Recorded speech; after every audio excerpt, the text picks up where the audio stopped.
Bismillah.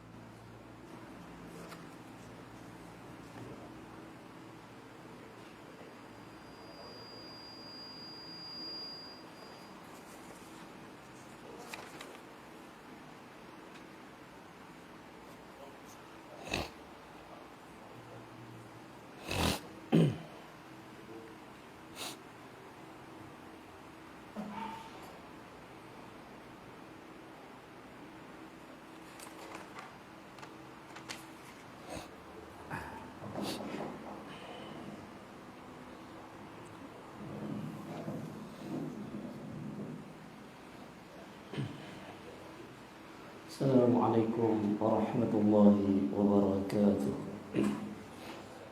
A'udzubillahi minasyaitonir rajim. Bismillahirrahmanirrahim. Alhamdulillahi rabbil alamin. Nahmaduhu wa nasta'inuhu wa nastaghfiruhu wa natubu ilayh. Man yahdihillahu fala mudilla lahu wa man yudlilhu fala hadiya lahu.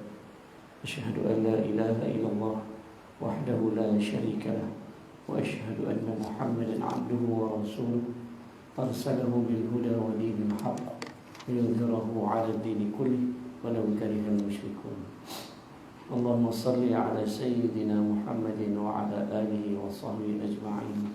رب اشرح لنا صدورنا ويسر لنا أمورنا واحلل عقدة من لساننا يفقهوا قولنا. الحمد لله. Kita bersyukur kepada Allah Subhanahu wa taala yang limpah rahmat dan kasih sayang Allah Subhanahu wa taala. Duduk kita lagi dalam satu jamaah majlis ilmu malam ini untuk menyambung kuliah Wasaya Rasul sallallahu alaihi wasallam yang ditulis oleh Taha Abdullah Al-Afifi, muka surat yang ke-47. Kita habis itu 46. Ujung bawah sekali itu syair. Kita tinggal syair. Syair ni saya tahu orang mau baca kan. Kan? Baik, kita masuk ke muka surat 47. Dia lengkap syair itu ada 3 saja. Kita masuk terus. Wa min ajmali ma qara'tu fi hadha. Dan apa yang cantik yang dibaca pada cerita ini masih lagi berada di dalam tajuk kun masyghulan bi uyubika an uyubin nas. Kita mesti jadi orang yang susah hati dengan aib kita. Jangan jadi orang yang susah hati dengan aib orang. Jadi banyakkan tumpu kepada aib kita. Jadi di sini dia sebut cerita, ada satu cerita cantik. Anna laghsan dakhala bait Rabi'ah al-Adawiyah lailan likay yasru. Satu hari seorang pencuri dakhala bait Rabi'ah al-Adawiyah, masuk di dalam rumah Rabi'ah Adawiyah, salah seorang wali Allah perempuan. Masuk pencuri rumah dia malam tu, lailan, satu malam, likay yasruq, supaya dia masuk tu untuk apa? Untuk mencuri. Yasruq falam yajid fihi ghairi ibriq fihi al-ma. Masuk dalam rumah Rabi'ah Adawiyah ni. Rabi'ah Adawiyah ni sebenarnya cerita dia adalah seorang wanita yang cukup cantik dan kaya. Kemudian dia berkahwin dengan seseorang lelaki yang dianggapnya atas dasar cinta. Ni sebelum dia jadi pada aulia. Kemudian dia dikenalkan oleh lelaki tersebut sehingga dia jatuh miskin dan diceraikan. Kemudian hidup Rabi'ah Adawiyah ni mula berubah daripada keadaan yang elok menjadi semakin tidak elok, kerana dia terlalu mengharapkan suami dia tu. Maknanya kasih cinta dia itu diperkotak-katikkan, dia jadi putus asa. Kan? Jadi hidup dia terumbang-ambing. Lepas tu dia mula berkenalan dengan seorang lelaki. Lepas tu tak jadi, macam-macam maksiat dah buat. Kemudian seorang lelaki sehingga menyebabkan Rabi'ah Adawiyah ini terjerumus dalam kancah pelacuran. dalam keadaan dia mengenal lelaki demi lelaki. Perkara itu sebenarnya biasa. Dulu dah jadi, sekarang lagi teruk. Sebab tu orang perempuan ni dengan orang lelaki kena jaga sungguh. Orang lelaki ni tahu dah pakai jenuh. Tak ada pakai kepiah, pakai jenuh, tambah tak pakai kepiah, lagi jenuh pakai. Contoh. Kan? Jadi sampai satu ketika Allah detikkan satu cahaya iman pada diri Rabi'atul Adawiyah. Apabila dia diseksa dalam keadaan waktu dia menjadi seorang pelacur ni, dia bekerja, tiba-tiba dia diseksa oleh pelanggan dia. Dan dia jadi seteruk-teruk manusia. Dan orang tak tengok dia. Kecantikannya hilang, kehormatannya memang dah hilang, kebanggaan dia pun hilang.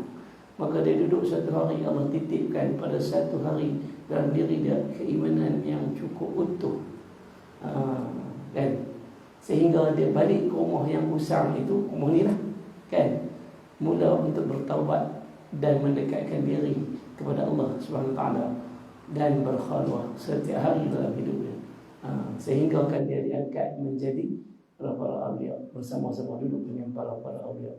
Dan dikisahkan Hasan al-Basri, wali Allah yang selepas zaman Abdul Qadir al-Jailani, saya ingat Hasan al-Basri seorang wali Allah cuba untuk meminang Rabi'atul Adawiyah.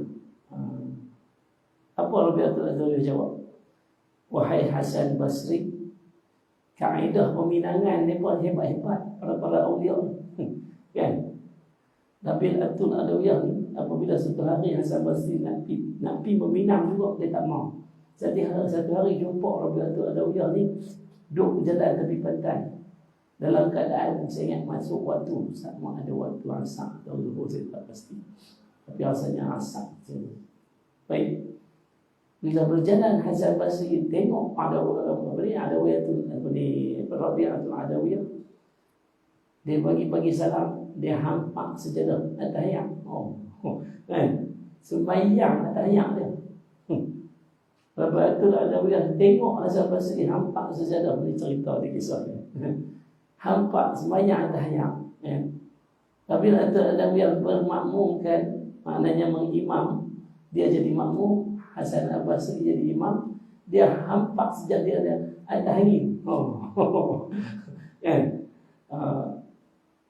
Kemudian berlakulah solat sesuai, sampailah itu salah satu daripada perkara yang Hasan Basri buat supaya dapat meminang Rabi'atul Adawiyah. Tetapi sebenarnya semua gagal kerana kehebatan yang Allah bagi, karamah yang Allah bagi kepada Rabi'atul Adawiyah itu adalah untuk menjaga diri dia sendiri.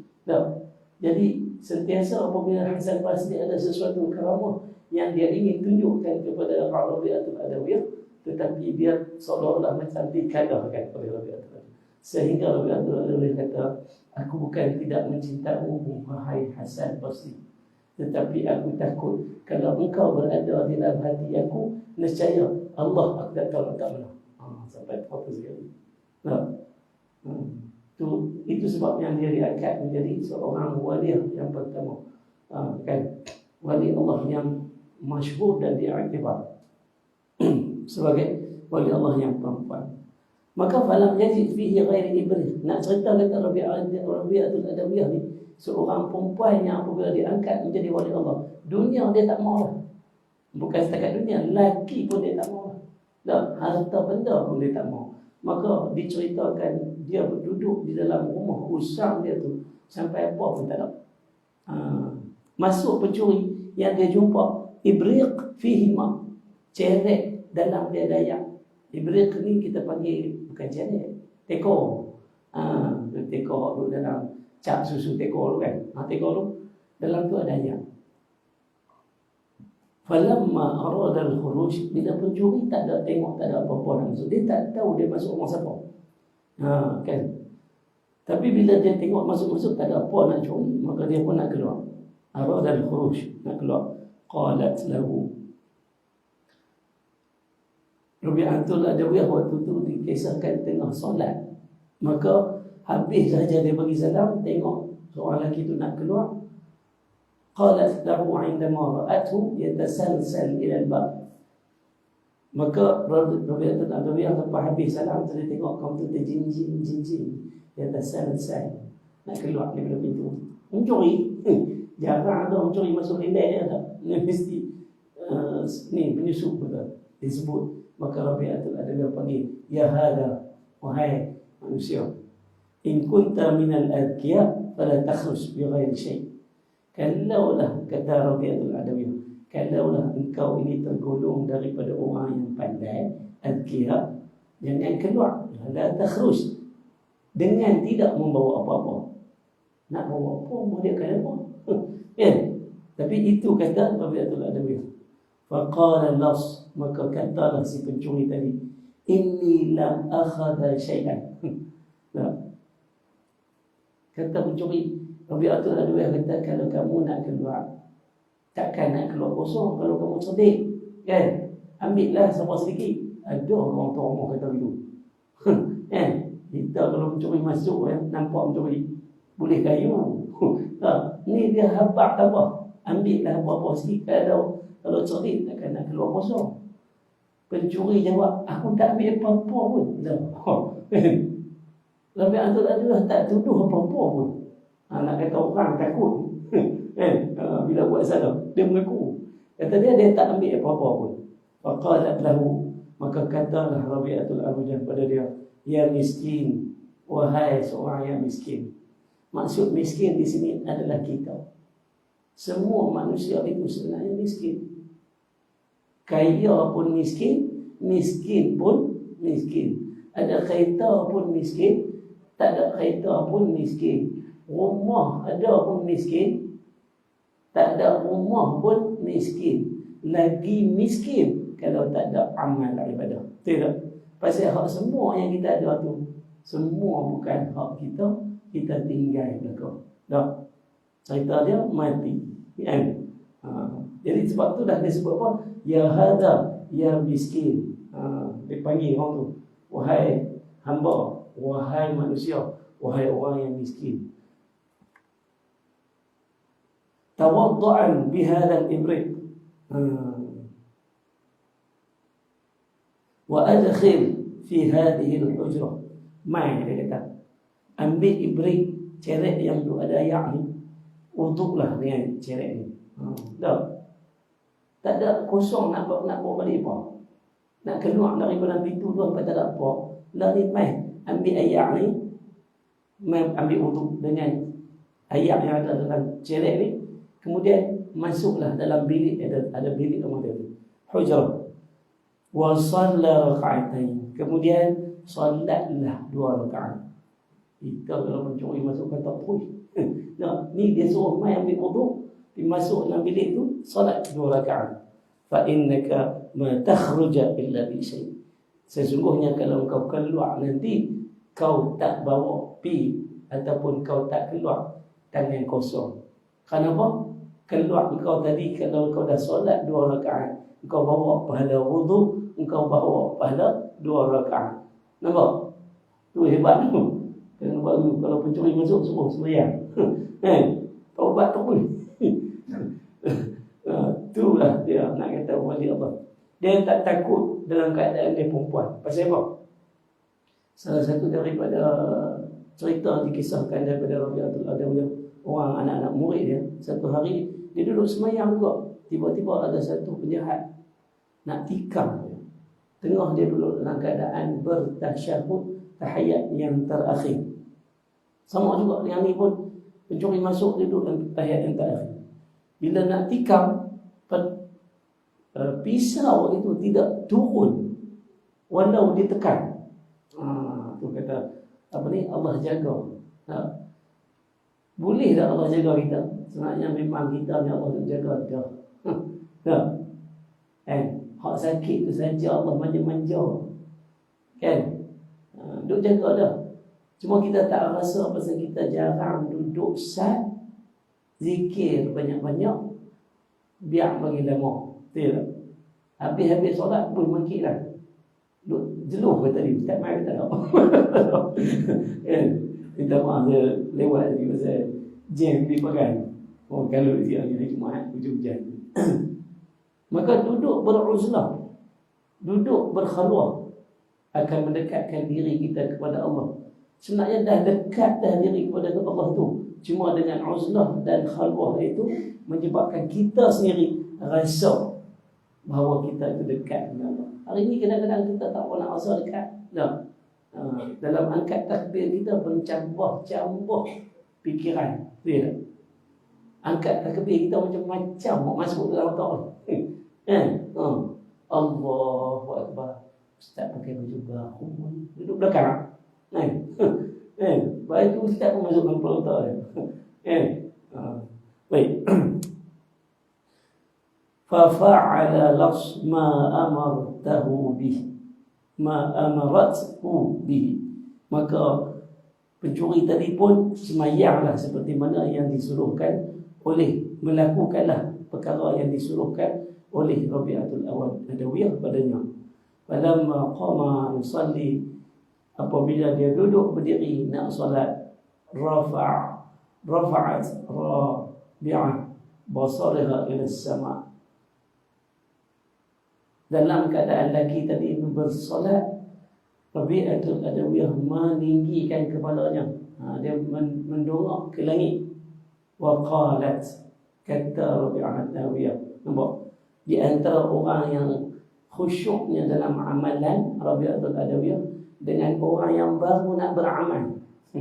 Dia angkat Allahu Akbar, tu pun dia tengok Rabi'ah di bawah. Nampak? Kita angkat takbir tengok apa? Takbir hari ni tu bila tu siap berjumpa. Tengok-tengok ada tak cicak. Tak cicak dah. Tu dalam sembahyang tu. Sebiji macam pencuri ni. Dia tengok, aku duduk sembahyang tapi duduk tengok Rabi'atul Adawiyah tu mengangkat kepala dia ke atas dan dia dengar apa Rabi'atul Adawiyah kata apa. Sayyidi wa maulai, Tuhanku, Tuhanku dan maula yang ini yang berhak ke atas aku. Itu Tuhanlah. Hada, ya, dia tunjuk. Rabi'atul Adawiyah tunjuk hada. Siapa dia? Lelaki tadi juga. Ata bi, telah datang padaku, falam yaji syai'an indi. Aku ni tak ada apa. Dia main dekat aku, tapi aku tak boleh nak bagi apa-apa pun. Wa qad awqaftahu bi babik, maka aku telah memberhentikan dia di pintu hidayahmu. Dia nak keluar pintu rumah dia, tapi Rabi'atul Adawiyah dakwah orang tadi ni daripada keluar pintu tak ada apa-apa, tukar daripada pintu rumah dia menjadi pintu hidayah dengan membawa orang tadi itu supaya ambil wuduk dan solat. Dan dia kata pagi, ya Allah, orang ni aku telah sekat dia daripada keluar daripada pintu rumahku. Sebenarnya aku sekat dia untuk mendapatkan pintu hidayahmu. Apa dia kata lagi? Fala tahramhu min fadlika wa thawabak. Dia kata Rabi'ah berdoa kepada Tuhan Allah Subhanahu Wa Taala, ya Allah, janganlah engkau haramkan pahala yang dia buat lo ni. Kan? Min fadli, dengan keberkatan dan kerahmatan dan kebaikanmu, ya Allah. Dia sampai tahu tu. Tu mencuri. Jadi kisah banyak ni, kebanyakan dengan Rabi'atul Adawiyah, banyak kisah.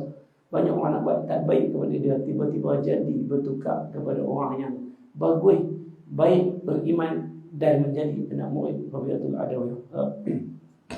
Falamma faragha al-lasu min as-salah rak'atain ladzatan lahu al-ibadah.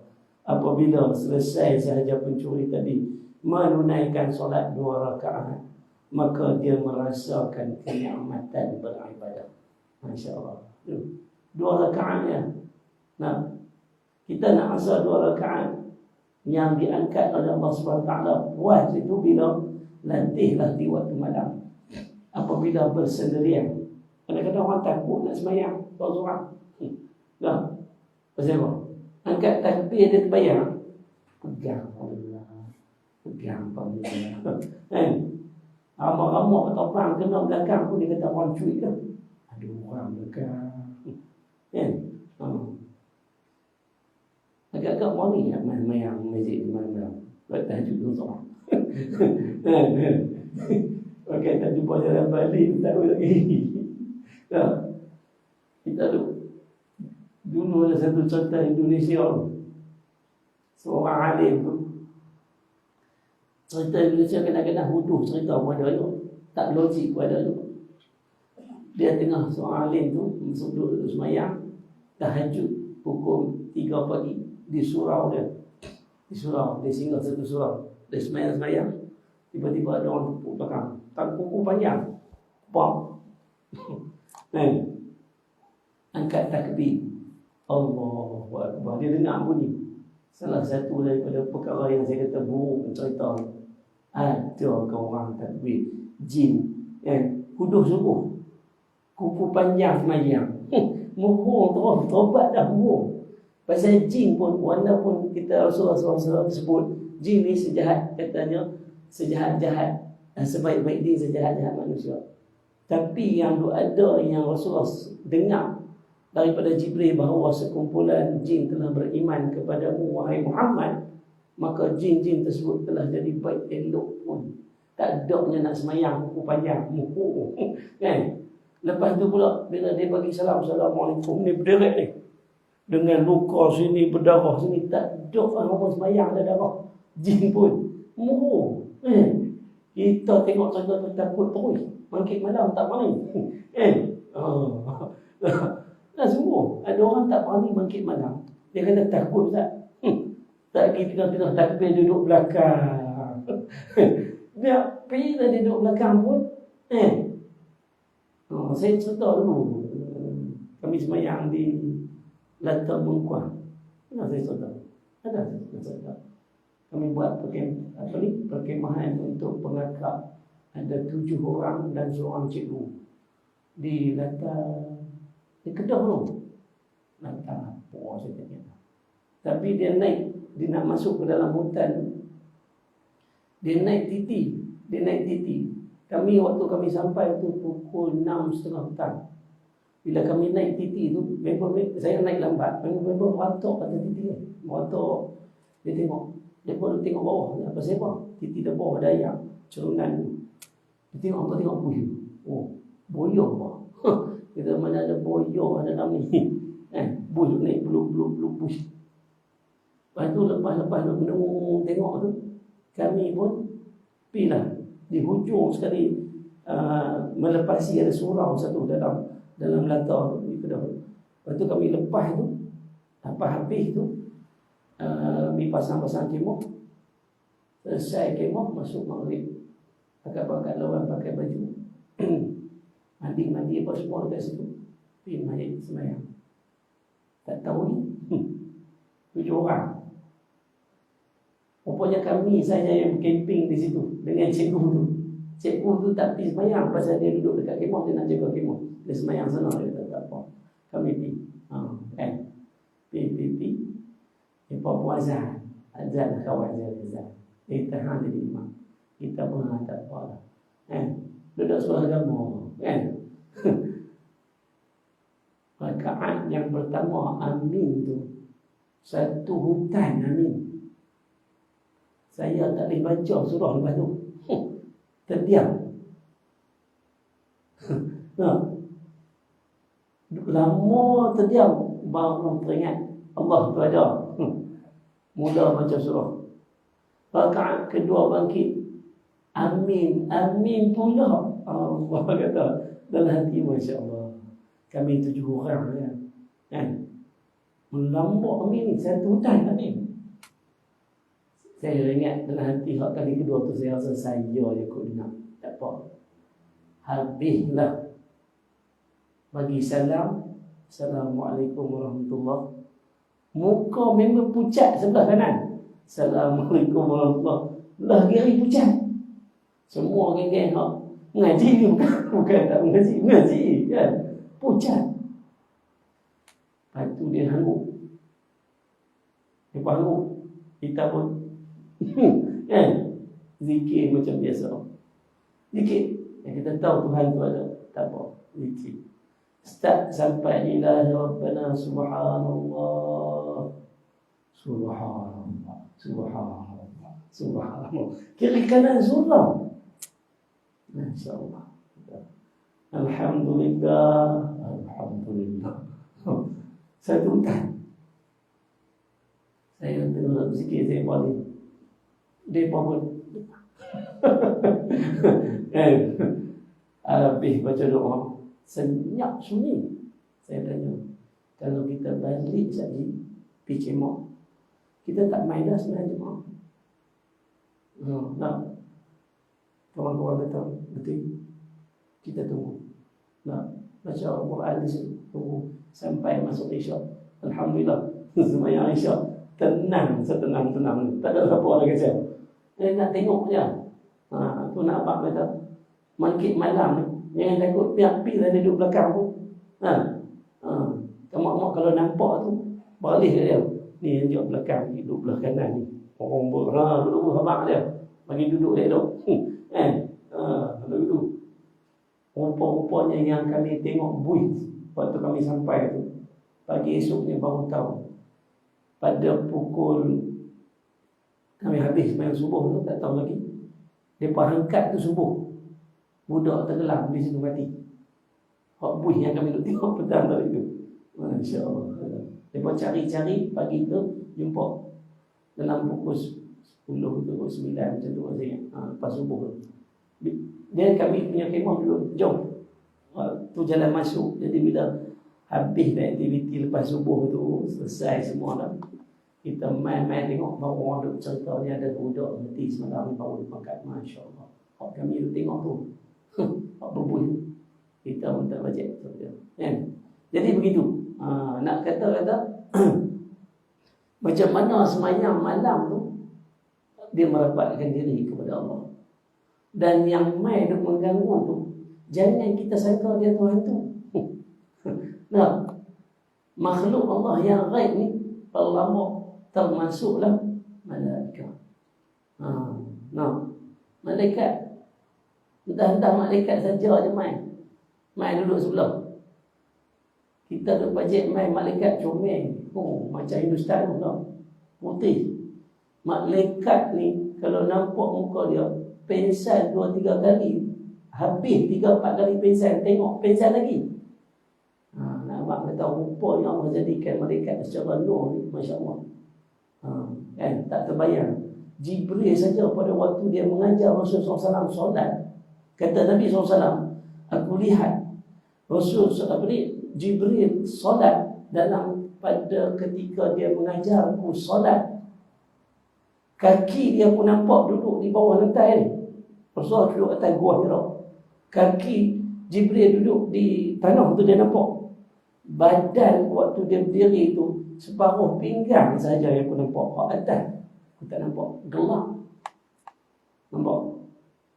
Makna hak kita solat ni, yang Jibril ajar tu, Allah takdirkan Jibril menyerupai, Jibril membentuk diri dia sendiri dalam mengajar solat kepada Nabi SAW. Pasal apa? Pasal apa Jibril tak main secara biasa, main berjubah putih ajar Rasulullah semayang? Tak boleh. Pasal solat ini penting, dia mesti tengok gambaran yang besar. Tak? Kalau dia tengok solat itu daripada gambaran yang kecil, mesti dia terlepas sesuatu. Nah, maka Jibril datangkan dengan bentuk asalnya besar. Bila dia rukuk, Rasulullah terpampang depan mata dia. Lagun, ni rukuk. Kalaulah Jibril datang dalam pakaian penyerupaan dia kepada manusia macam dia duduk main baju jubah putih, dia rukuk, nescaya Rasulullah kena pusing tengok kok mana tak tangan, kok mana punggung duduk lagu mana. Tidak. Tapi Allah bagi dia main sekali, tu dia bentuk asal Jibril. Tu malaikat. Kalau kita duduk tengah sembahyang, hak tepuk belakang tu hitam, jangan lari. Malaikat itu tumpang main. Jadi makmum. Kadang-kadang malaikat adalah makhluk yang suka solat, tak pernah tinggal solat.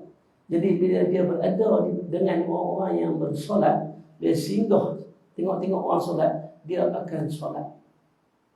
Tak. Habis tu kalau pagi-pagi ada dulu lah dia kata jin. Saya tak berapa nak percaya kata jin, tapi saya percaya itu adalah malaikat. Dia datang solat bersama dengan mukmin-mukmin yang tengah bersolat subuh, isyak, dan sebagainya. Cuma asar dengan maghrib, asar dengan zuhur ni kita tak tahu ada ke tak ada. Pasal amin pun slow. Yang amin hok kuat tu. Ada seorang dia ceritakan tu guru di Polis. Solat subuh 3 orang surau. Tok Bilal habis bang naik tok imam, tinggal Bilal dengan tok Siok, 3 orang. Kan? Amin yang pertama gegap surau. Tuan, tiga-tiga habis banyak boleh doa. Habis tuan. Habis. Pergilah sebab kadang-kadang cerita pasal malaikat ni juga.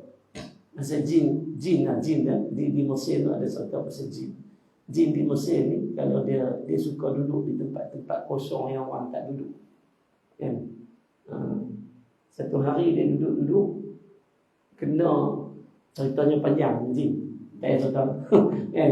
Tapi nak kata makhluk yang beriman kepada Allah, tidak termasuk manusia yang ghaibiyah macam malaikat ni. Bila dia nampak kita solat malam ni ada 2 saf, kan? Dia datang memenuhi saf-saf yang kosong. Hak saf belakang tu hati-hati lah. Lepas ni kalau berasa ada orang belakang ni kan tengok batal solat tu. Kan? Biar pergi dah. Dia nak duduk apa-apa. Baik.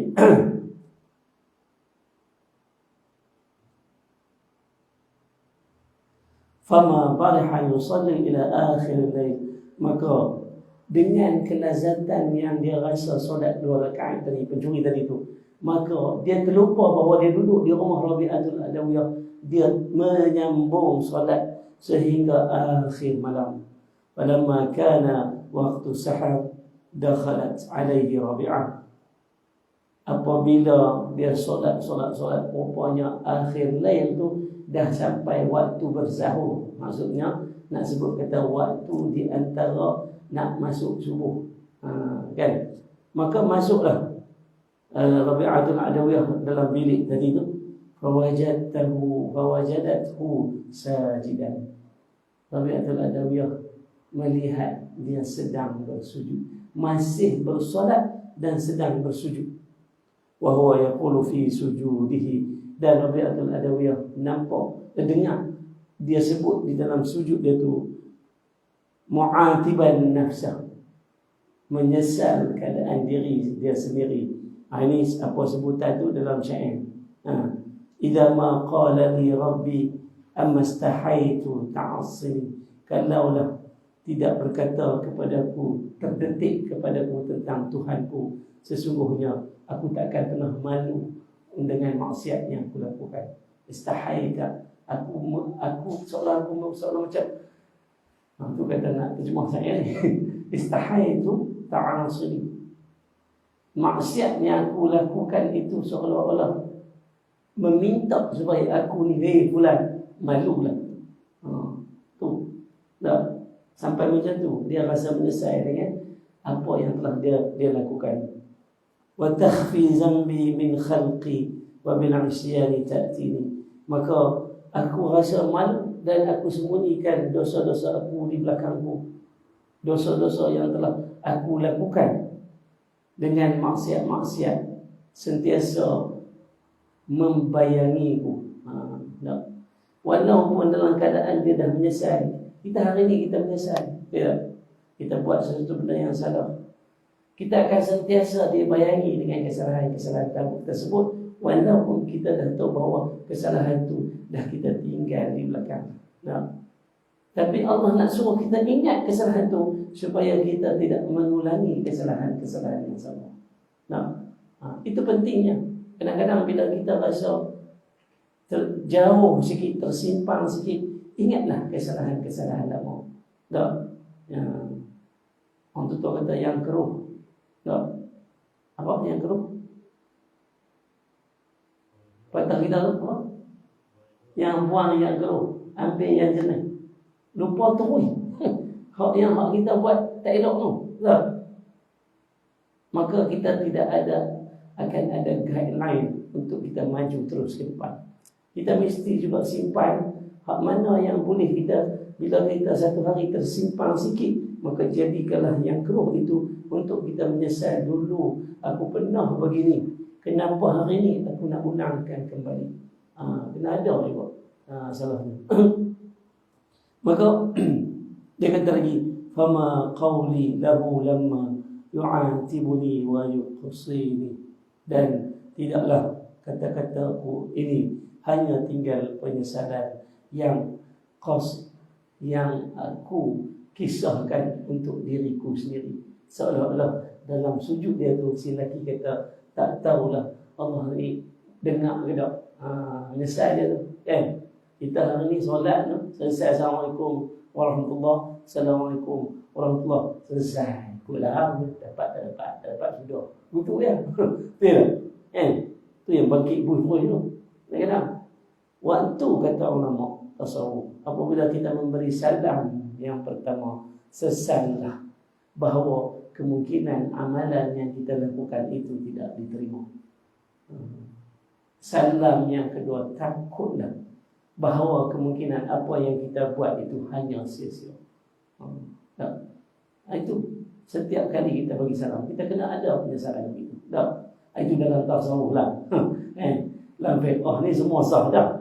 Ada salam, ada rukun, semua okey, tak ada masalah. Cuma kita ambil sebagai tahsin qalbi, dalam mempercantikkan hati itu, begitulah. Kita kena sentiasa ingat. Falamma intaha rajulu min al-lailatihi qalat lahu, apabila selesainya lelaki tersebut dalam solat malamnya itu, maka berkatalah Rabi'ah kepadanya, kaifa lailatuka? Pencuri tadi dia tanya, macam mana malam kamu? Kan? Kita kalau jumpa pencuri pukul, kita tanya apa kau? Kan? Macam mana malam kamu? Ni dia suruh semayang. Dan dia tanya, macam mana malam kamu? Faqala, kata pencuri tadi, bi khair. Sonok saya. Waqiftu baina yaday maulai bidhilli wa iftiqari. Aku ni rasa telah berada di antara kedua-dua rahmat Allah. Baina yaday maulai, berada di antara lindungan ilahi. Contohnya macam tu. Maksud dia didhulli, dengan diangkatnya aku, dikasihkan aku, waftiqari, dan ditatang aku. Itulah maksudnya kan. Dia kata faqubila udhri, dan Allah terima udhri ni, alasanku dalam maksiatku tadi, dalam taubatku tadi. Macam-macam kita kalau taubat ni, macam-macam alasan. Tidak, ya Allah ampunkan dosa aku, ya Allah. Bukan aku nak buat ni je. Nak bagi alasan tu kan. Aku bukan nak buat benda-benda yang tak ni, tapi itu dia member sebelah yang ajak, ya Allah. Kena member tu. Tak boleh. Alasan tak. Maka dia kata apa? Allah terima alasan-alasanku. Wajabara kasri, maka Allah tutup kesalahan-kesalahanku. Wa khafara zambi, Allah ampunkan dosa-dosaku. Wa balaghanil matlub, dan Allah tunaikan apa yang permintaanku. Summan talaqa haiman ala wajhi, dan dia pun keluarlah daripada rumah itu dalam keadaan, kata apa, muka yang haiman, muka yang tenang senang, daripada rumah Rabi'atul Adawiyah. Farafa'at Rabi'ah kafaha ila sama wa qalat, maka Rabi'ah pun bila dia tengok lelaki tadi itu keluar daripada rumah dia dengan perasaan yang cukup tenang tersebut, maka dia angkat tangannya ke langit, wa qalat, ya sayyidi, ya maulai, wahai ya Allah, maksudnya itu, ya Allah, Tuhanku yang menjagaku. Hadza waqafa bi babik sa'ah faqabalta. Cemburu Rabi'atul Adawiyah. Dia kata apa? Ya Allah, Aku sekat dia di pintu ini, di pintu tadi ni ya Allah. Dan saat sahaja, dalam semasa satu hari tak sampai pun ya Allah, aku suruh solat 2 rakaat dan dia solat sampai pagi ya Allah. Faqabaltahu ya Allah. Engkau terima doanya, taubatnya, permintaannya, engkau ampunkan dosa dia ya Allah. Itu yang aku dapat. Wa ana qad araftuka baina yadayk ataraka qiblatan, dan aku ni ya Allah telah lama mengenalimu, araftuka baina yadayk, dan rasa dekat denganmu. Ataraka qiblatan, tidakkah engkau nampak aku cemburu dia dengan lelaki tadi? Dia rasa seolah-olah Allah ni kata apa? Tu ada dalam sifat orang yang zikrullah. Dia rasa seolah macam Allah pandang. Pada malam tu dia pun bersolat, tiba-tiba Allah pandang lebih daripada orang yang bertaubat ini daripada dia. Tu yang lebih dia sebut begitu. Apa yang pengajaran ini kita dapat? Dalam tempoh sa'ah, beberapa jam, sa'ah ni 1 jam, tapi nak sebut beberapa jam, kata kalau kita ikhlaskan diri kepada Allah, nescaya kita akan rasa Allah itu dekat sangat dengan kita. Inni qarib, sesungguhnya wahai hamba-Ku, aku ni sangat dekat dengan kamu ni, dengan kamu semua ni. Ujib da'ata da'i idza da'an, aku ni sentiasa mengabulkan setiap doa-doa yang diminta oleh orang yang berdoa daripada kalangan umatku, hamba-Ku. Jadi kita kalau boleh duduk berzikir, baca Al-Quran, ikhlaskan hati. Jangan nak habis selai kalau Al-Quran. Satu lain. Tadi baca. Kadang-kadang nak sampai kelazatan dia itu, kadang-kadang orang rasa saya Ustaz tak mengaji bahasa Arab, baca boleh lah kan, nak faham tu jauh dari sikit. Baca, faham tu datang kemudian. Faham tu datang kemudian. Kita baca yang bagi ilmu tu Allah. Sikit-sikit lama-lama kita faham. Ni dulu nak mengaji bahasa Arab kan, saya duk baca bahasa Arab ni kan. Benar-benar lama-lama faham. Dia tulis pun. Wa'lam, dan ingatlah, annahu la 'aqlu katadbir. Itu yang kita baca itu masuk di dalam kesimpulan yang Rasulullah SAW wasiatkan kepada kita tu, dalam wasiat yang ketiga ni. Wa'lam,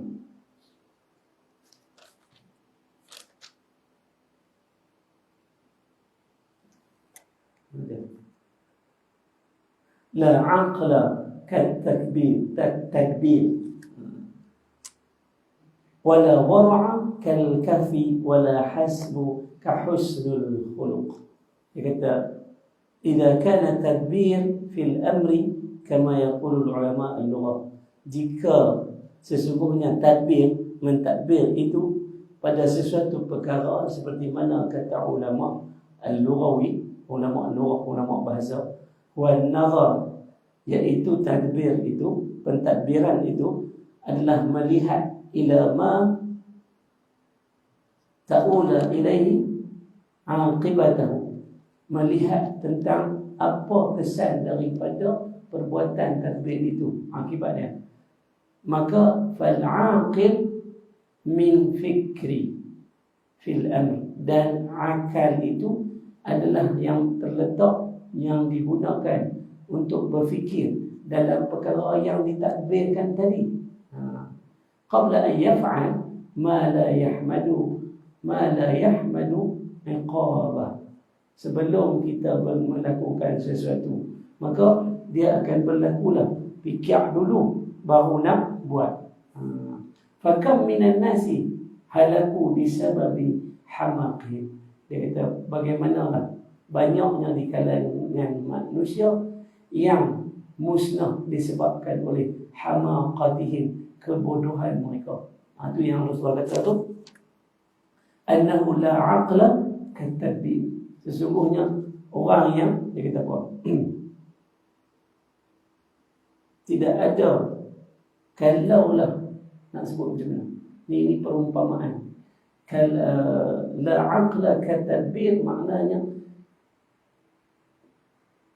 tidak ada pentadbiran kalau tidak menggunakan akal.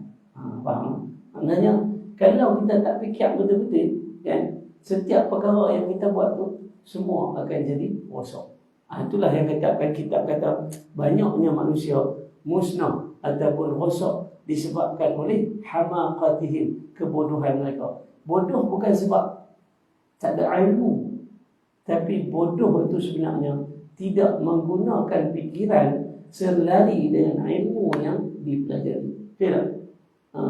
Tu al-ilmu bila amal kasajari bila sama. Ilmu yang tidak digunakan dalam bentuk merealisasikan secara amalan, maka dia seolah-olah pohon yang tidak boleh berbuah. Nah, tanam nyok, kena nyok jantan, potong habis. Oh tadi. Satu kebun semua nak jantan, nak berbuah bila. Jadi macam tu seolah-olah manusia. Li'annahum yad'ul umur fi ghairi mawadhi'iha. Kerana orang yang tidak memikirkan sesuatu dalam pentadbiran dia. Inilah cerita yang tadi. Dalam keadaan semua yang Rasulullah SAW beri wasiat ni kesimpulan wasiat. Maka sesiapa yang tidak menggunakan, tidak meletakkan sesuatu perkara fi ghairi mawadhi'aha, dalam kedudukan dia meletakkan perkara tersebut dalam bukan di tempatnya. Contohnya botol air kita pergi tutup gelas. Ni gelas. Ambil tutup botol ni, pergi tutup gelas. Boleh ke tak? Itu bukan di tempat dia. Dan kebanyakan hari ni kita buat benda tu. Kita buat tu macam hari tu. Semayang konsep apa? Coldplay. Ada seorang dikatakan ada video semayang tengah orang duduk menyanyi, dia pergi hampak sejadah semayang atas padang. Nah, semayang tu kalau ikut fiqh memang sah, tak ada masalah. Syukur rukun, tak ada masalah. Tapi itu yang disebutkan sebagai hamaqatan, kebodohan yang tidak ditadbir seelok-elok mungkin. Meletakkan sesuatu kurang, bukan kena pada tempatnya. Kan? Macam tu. Wa yatasarrafuna biduni tafkir wa tulil nazar. Dan mereka melakukan sesuatu dengan tidak menggunakan fikiran dan tidak berfikir melihat tajam, melihat jauh. Wa dzalika lil fasadi uqulihim, dan itulah sampai pukul 11 lah. Mati. Terkejut dia. Kita insya pukul 12. Kan? Maka begitulah kerosakan kepada akal. Manusia nampak cantik, comel, pakai elok. Tapi apabila dia start keluar daripada masjid, buka kain pelikat, tengok-tengok pakai seluar, tidak. Ada orang yang tanya saya tak ingat jumpa mana lalu.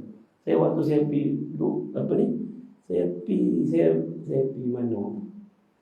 Dia tengok saya pakai kepiah, dia tanya. Dia memang tanya, Ustaz, seluar pendek ni boleh tak solat? Seluar pendek dia bawah lutut tu. Bawah sikit daripada lutut. Pasal buat dia.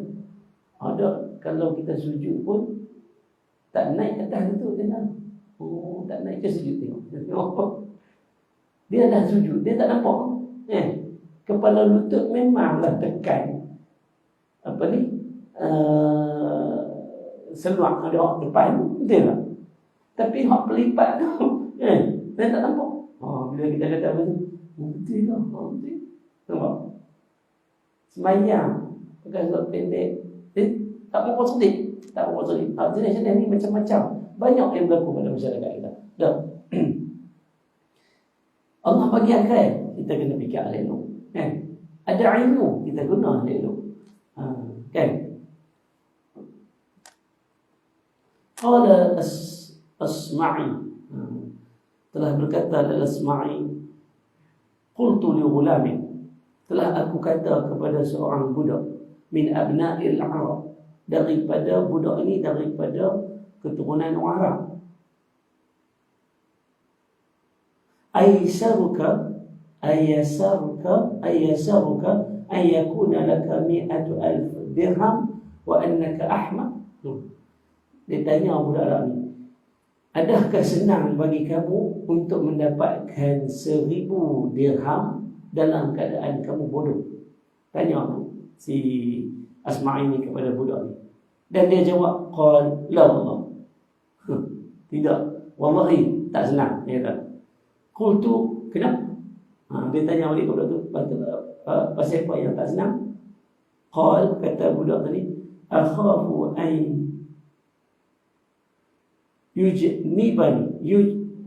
yajni ala hamqi. Aku takut kalaulah orang membuat aku, maksudnya mencederakan aku, kata apa, mengherdik aku dengan kebodohan yang aku miliki. Janayatun, secara jenayah. Maknanya kita orang bodoh macam kita duk tengok, bukan setakat orang bodoh. Kita ni kalau orang duk minta sedekah ni, kita herdik butuh ya, betul tak? Apa main duduk dekat bank, betul tengok tempat lain. Tu nampak, budak ni kata lagu tu. Dia kata kalau aku bodoh, aku takkan dapat duit RM1,000 dengan senang, 1,000 dirham, kerana aku akan diherdik dari segi seolah-olah macam mereka akan membuat jerih kepada aku. Fayadhabu mali wa yabqa ala hamqi. Maka kalau aku ada duit waktu tu, dengan duit-duit hilang, tinggallah aku dengan kebodohan aku sendiri. Wa qala Luqman li ibnihi, maka berkatalah Luqman pada anaknya, la tu'ashiril ahmaq. Nah, kisah Luqman ni dalam surah Luqman. Walaqad atayna Luqman al-hikmah an yashkur lillah. Perkara yang mula-mula apabila saudara Luqman ini, orang yang soleh ini, diberikan hikmah kepadanya, benda yang pertama sekali dia sebut kepada anak dia, anishkur lillah. Hai anak, bersyukurlah kepada Allah dalam apa sahaja keadaan yang kita ada hari. Yang ni kita tinggal banyak perkara, betul tak? Cuba tengok anak-anak kita tu benar. Dengan anak-anak saya pun sama. Kan? Kurang rasa bersyukur. Duduk depan meja makan tu, yang ni juga hari ni. Tu anak-anak tu. Kalau kita buat gulai ikan, dia nak gulai ayam. Buat gulai ayam, dia nak gulai ikan. Buat pindang, nak masak kicap. Buat masak kicap, nak pindang. Tu nampak. Tapi Luqman ajak apabila dia diberikan hikmah kepada Allah daripada Allah SWT, benda yang pertama disebut kepada anak-anak dia adalah anishkur lillah, bersyukurlah kepada Allah Subhanahu wa ta'ala. Maka dia kata apa? La tu'ashiril ahmaq, janganlah hidup sebagai orang yang bodoh. Wa in kana dzal jamal, wa in kana dzal jamal fa innahu kasayfu husnul muthharahu qabihu atharu. Seolah-olah sesungguhnya seperti mana dzal jamal, orang yang memiliki kecantikan.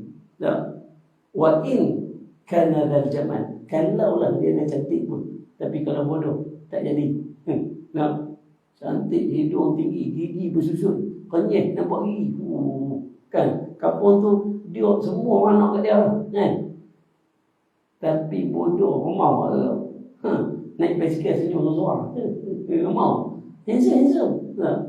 Semua orang tak mahu. Jadi jangan jadi macam tu. Fa innahu, dan dia berumpama kepadanya, kasayfu husnul madharahu.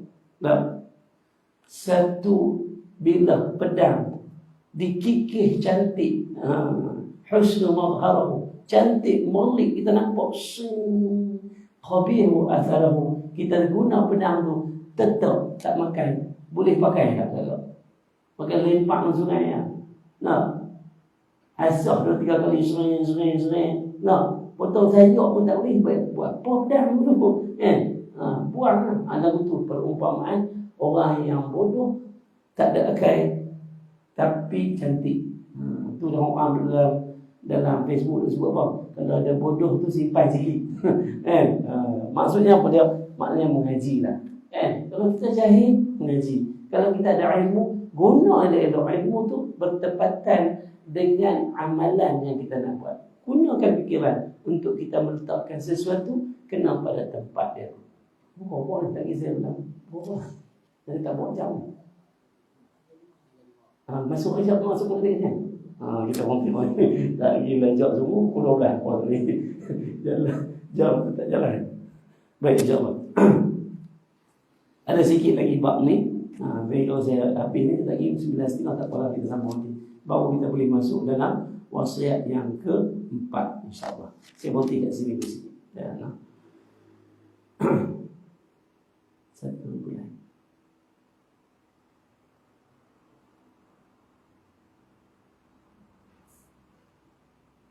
Baik. Yang baik dan buruk itu datang daripada Allah Subhanahu wa taala. Ada soalan? Soalan? Mesti ingat serang. Ada soalan? Baik insya-Allah. Yang baik dan buruk itu datang daripada Allah Subhanahu wa taala. Saya mohon ampun dan maaf atas segala kesilapan dan kesalahan. Subhanakallah wa bihamdika asyhadu an la ilaha illa anta astaghfiruka wa atubu ilaik. Wal 'asri innal insana lafi khusr illa alladziina aamanu wa 'amilus shalihaat wa tawassaw bil haqq wa tawassaw bis sabr. A'udzu billahi minasy syaithaanir rajiim. Bismillahir rahmanir rahim. Alhamdulillahi rabbil alamin. Wassalatu wassalamu ala asrafil anbiya'i wal mursalin wa ala alihi wa sahbihi ajma'in. Allahumma innaka 'afuwwun karim tuhibbul 'afwa fa'fu 'anna wa 'an walidina وعن جميع المسلمين والمسلمات والمؤمنين والمؤمنات الأحياء منهم والأموات برحمتك يا أرحم الراحمين. اللهم اجعل جمعنا هذا جمعا مرحوما وتفرقنا من بعدها تفرقا معصوما. اللهم افتح علينا حكمتك وانشر علينا من خزائن رحمتك يا أرحم الراحمين. اللهم اغفر لنا وارحمنا وعافنا واعف عنا وأكرم وأوسع وسهل علينا أمورنا في الحياة الدنيا والآخرة وأعطنا الصحة واشفنا من كل مرض إنك أنت الشافي لا شافي إلا أنت وأعذنا من البلاء والوباء وأعذنا من عذاب القبر وأعذنا من عذاب النار يا فارج الهم يا كاشف الغم يا من لعبده يغفر ويرحم يا دافع البلاء والنقم ادفع عنا يا الله ارفع عنا يا الله اكشف عنا يا الله من كل بلاء ووباء وهم وغم وضيق وشدة ونقمة وفتنة دعوهم فيها سبحانك اللهم وتحياتهم فيها السلام وآخر دعوانا يا الله أن الحمد لله رب العالمين. InsyaAllah sampai jumpa lagi. Assalamualaikum warahmatullahi wabarakatuh. Jazakallah. Oh dia kena bunyi.